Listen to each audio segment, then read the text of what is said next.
मालिक अनंतम शुक्राना आपजीदा, कोटि कोटि शुक्राना मेरे दाता।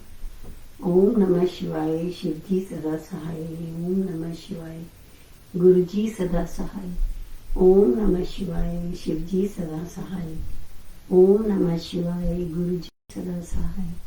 ओम नमः शिवाय, शिव जी सदा सहाय। ओम नमः शिवाय, गुरु जी सदा सहाय। जय गुरु जी, नमस्ते गुरु जी, जय गुरु जी की प्यारी साथ संगत जी, जय गुरु जी।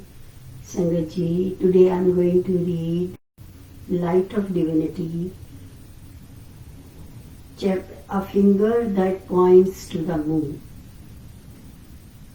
Imagine a towering mountain and a blemish-less mirror fused into one. Imagine, if you can, that this mountain was made of incandescent light, and imagine that you were put before this mountain, your breath frozen in your throat. You looked at it. This is what your first darshan of Guruji would be like. When he wills this meeting to happen, he will penetrate into the core of your being.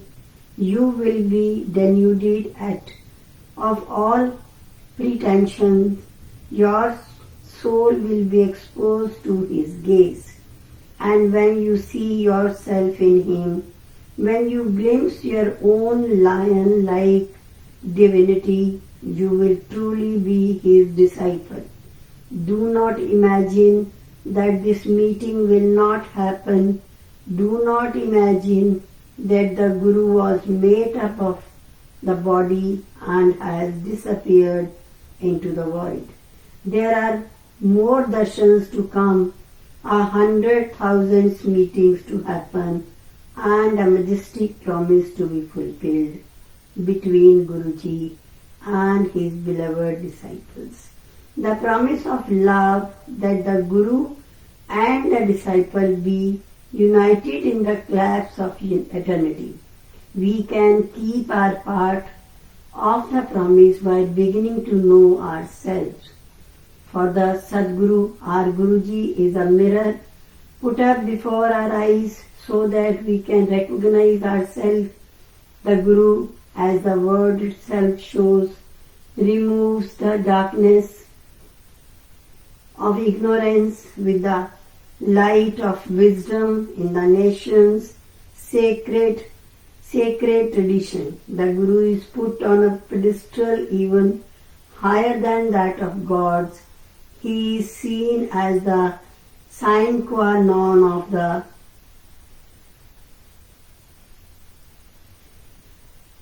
spiritual journey. He is the guide without whom the tentative first-time climber and the stalwart spiritual mountaineer are both lost. He is not only the path, not only the gate through which the seeker goes, but also the goal, the top of the mountain. He is the pole star in the journey from darkness to light, from ignorance to self-illumination, and all the scriptures of the world are but feeble commentaries on his nature. They are the fingers that point to the moon. But when you have Guruji's darshan, the moon is right before you, incandescent. If you choose to avert your gaze, not once but again and again, the light of truth is too strong for you. The Guru's call is to the divine in you. His word or shape, Shabad, his hukam or fiat is like the pebble that hits the lake. The entire lake shivers with the form of its energy. And know that this energy is contagious. It is inescapable. Meeting the Guru or having his darshan is not like going for a social visit. It is like going to war, knowing you are going to lose. It is like watching a fire burn the house of your ego down. It is preparation to meet the highest. For the Sadguru robs man of his defenses. You cannot win over a Sadguru with words. You cannot put up an appearance before him. He knows the truth of your being. Accept that. Hide nothing. Don't play games with him. When you come to him, it is not who you are that matters. It is not how confounded you are or how dark your deeds were or what promises of saintliness you are now making.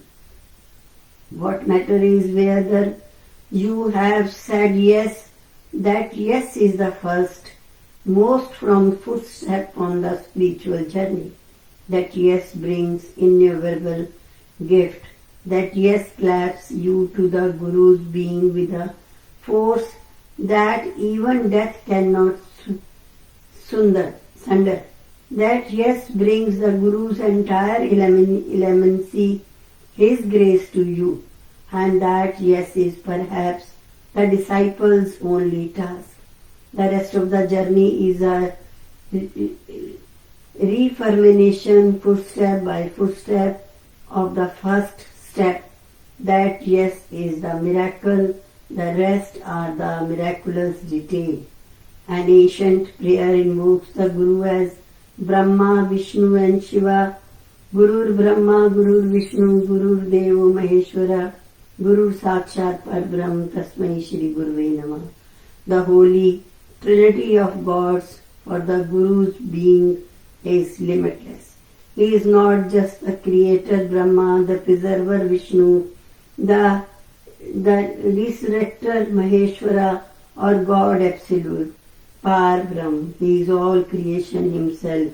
He is the thousand-eyed, thousand-limbed, thousand-mouthed God. He is the seed, the spore, the sap and the tree of life. No one knows him. The wise are silent about his nature, but before the mirror of the Guru, the disciple sees and knows that seeing is the true darshan. All the rest are preliminaries that help lead him there. That knowing is truly touching the Guru's feet, for in that moment of illumination, the Guru is revealed. With footstep of Shraddha. The disciple's journey towards the Guru is very strange. The disciple is blind. He is ignorant and cannot see the path. He cannot move ahead on his own. It is the Guru who leads him on. Thus the Guru is not only the goal of the disciple, he is also the guide, the one to whom we are attached with the rope of faith on our mountain climb. Trust thus is the first prerequisite. If you cannot trust the Guru, you cannot be led. Hence even though the Guru is the fountain head of spirituality, it has been advocated that the would-be disciple check out the Guru before wholeheartedly accepting him. The Buddha advised as much. Just as gold is examined through burning, cutting and robbing, so you should thoroughly test my teachings and accept them, but never out of reverence for me. Swami Vivekananda had such an attitude at first towards Shri Ramakrishna Paramahansa. Once the young disciple wanted to test his master's statement that he was unaffected by money, so he put a coin below Ramakrishna's pillow. The Guru could not sleep. That night Vivekananda's test had merely proven the spiritual armor of his Guru. Rid of doubts, the disciple can then humbly approach the Guru. His relationship with his spiritual guide rests on a firm footing. He can entrust himself to his Guru in life as in death. Only after the strong foundation of trust or Shraddha has been laid is the spiritual superstructure built. Man has to realize anew that he is a spiritual being made in his image. The Guru prods the disciple to realize his divinity. A small story narrates how a cub had been separated from his tribe of lions. He began to live with sheep. In time his behavior became exactly like theirs. He no longer roared, bleated. A tiger saw him one day and was overcome by surprise. He caught hold of the still young cub and gave him a hard shake. "What is the matter with you?" the tiger roared. "Why do you behave like a sheep?" The terrified cub insisted that the tiger was mistaken. He was just a sheep. The tiger took the cub to a lake. The clear water reflected the cub's face. Immediately he realized his true nature. The Guru's none too easy task is somewhat similar. He demolishes the apparatus on which our mistaken identity rests. We are his children, not creature of mortal flesh and feverish blood. We are divine personages clothed in hide, not desire-led animal. We are souls. We are souls encased in bodies, not bodies with souls. Such a turnaround occurs only when the disciple truly touches the Guru's feet. That is when his ego flakes away from his self. Only then does he receive the spiritual charge that wakes him up. The Guru is a spiritual powerhouse transmitting the current of spirituality into his disciple. At his graceful touch, the disciple awakens. Much preparatory work has to be done, however we are laden with the psychological ferment and karmic baggage of lifetimes. The powerful ideas generated by our karmas acting on minds not equipped with the right attitude can break our legs even as the journey begins. So the Guru puts us in situation where we learn life lessons armed with the acts of right attitude. We hew our path through the many obstacles of life. The Guru's grace is never more evident when life comes up with a challenge or a test. At such times, to quicken the spiritual evolution to his child, the Guru can take the disciple's karma upon himself, alleviating its misery-causing effect.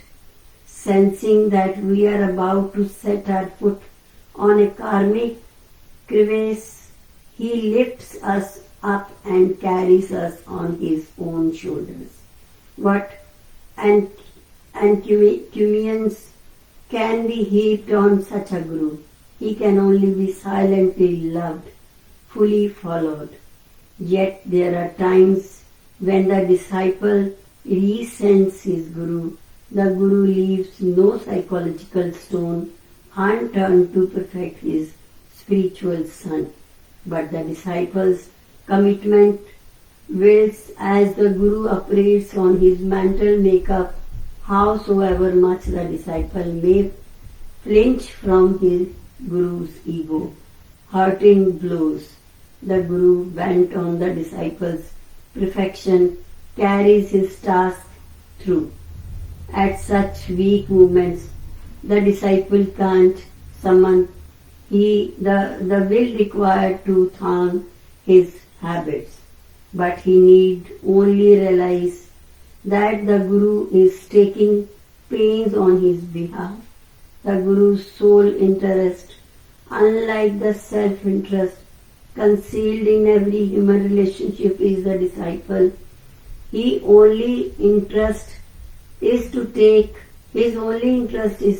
the disciple Godward, whether he moves mountain of karmas out of the disciple's way to do this, whether he heals him of disease or of mental plague, that is his wish. These are only means to the end of leading the disciple to God. The Guru selflessly spent a huge amount of energy and time in fashioning a disciple. The journey up the spiritual mountain is no picnic. Spirituality, as the Satguru transmits it, is not a comfort-going philosophy. It is no cosmetic cream that can make our social faces and psychological mask look more beautiful for the moment. It is not a set of rituals and rites that we can fulfill to gratify ourselves or to flatter God. The spiritual terrain is a life-consuming affair. It is not a path that one's treat can be walked out of. Once you are with a Guru, once you accept his stewardship, you must go where he leads you. The Guru is our only chance to reclaim our divinity. He is the ladder that leads to God. He is the one who grants us self-realization. Everything in his hands is a device. From how he escaped the crowd to how he positioned his relationship with us. But at all times he is our Guru. No matter whether he is joking or lending an ear to the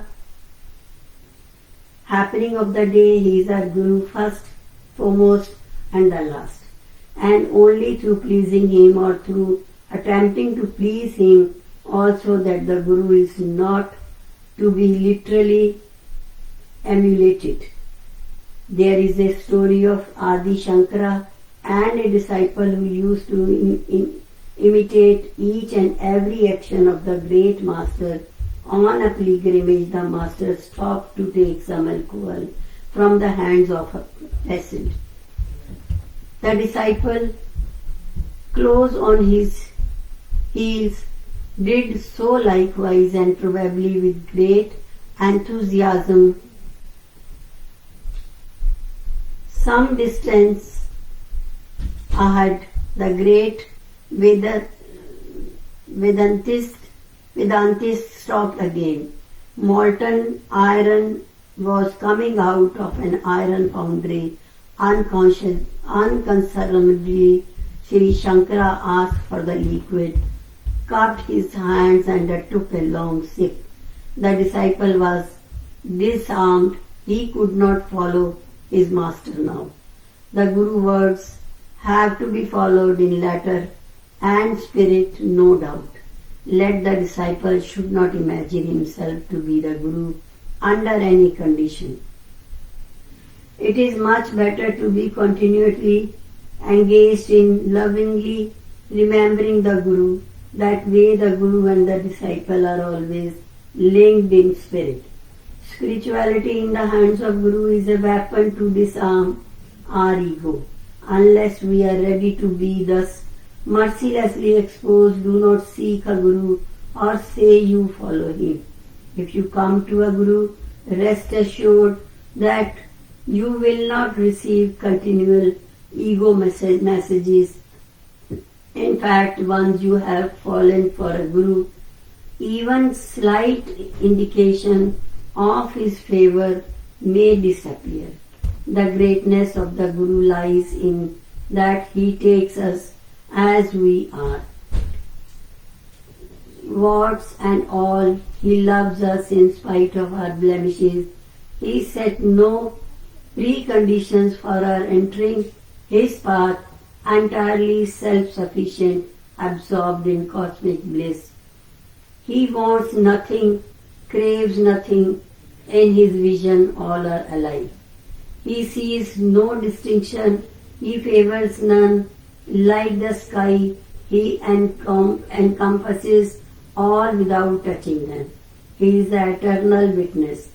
His unblinking eyes, steadfast for eternity, is intimate with each and every flowing thought in the stream of his disciple minds. The Guru is the highest, he is incomparable. His grandeur is above even that of the Lord of heaven.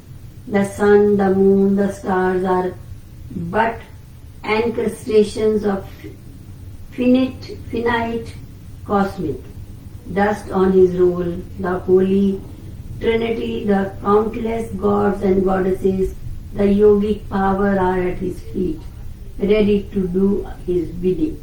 The Guru is God, the Guru is Shiva himself.